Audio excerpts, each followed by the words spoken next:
So we've got a tandem stance now, or a tightrope. So we're standing with one foot directly in front of the other. So the heel is touching my big toe.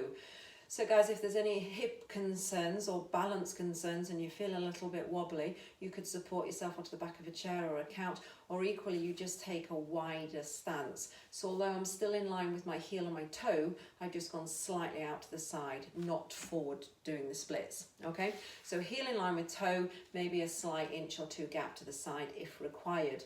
Now we are trying to be mindful that we're equally weighted through both feet, so we're not leaning onto the front foot and we're not leaning back onto the back foot, okay? So you stumble, we are directly equally weighted through both of your feet, okay? So do maybe do a sway forward and backwards to find the equal balance between both feet. So you're pushing down through the floor, try to avoid clawing at the toes like a cat does, okay?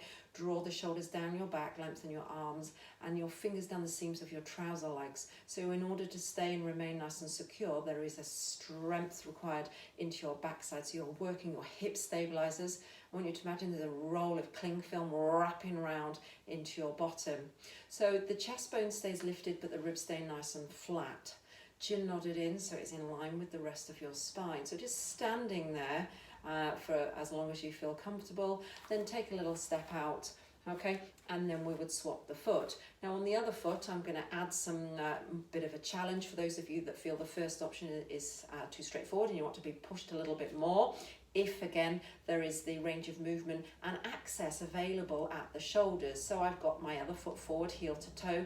I've got the shoulders down my back, my tummy pulling in and my buttocks tight. I'm starting off with a nice simple arm float. So they're leading with the thumbs and then I slowly release it back. Okay, so lead with the thumbs, the neck shouldn't shrink upwards, okay, so there should still be a neck visible as you are doing your arm floats. So if I just turn side profile for a moment, guys, when the arms come up, there should be a nice strong connection through the entire core. So as you lift the arms, there'll be a temptation to almost lead with the ribs and arch into it. So do refrain from doing that. So you're pulling the ribs down, which is encouraging abdominals. You're in that neutral alignment, so the tailbone is pointing downwards through the legs. We've got a lift and we release. Okay, so everything is lengthening from the top of the head, shoulders are relaxed and not bringing them up. We release. If I want to do something a little bit different, just as a change, I could do some scissor seesaws again if the availability and the access is there at the shoulders. So guys, I'm mindful I've been stood here quite a while now. You don't have to stand there that long. I could add a small rotation. I'm just trying to, again, get some movement throughout that spine as much as I can. If I allow my hips to move, okay, I am going to wobble a little bit more. So I've tried to keep my hips nice and secure. Okay, so your glutes, your hip muscles are working, shoulders back. It's a scissor seesaw. You might keep the head forward but add a little bit of a pull back.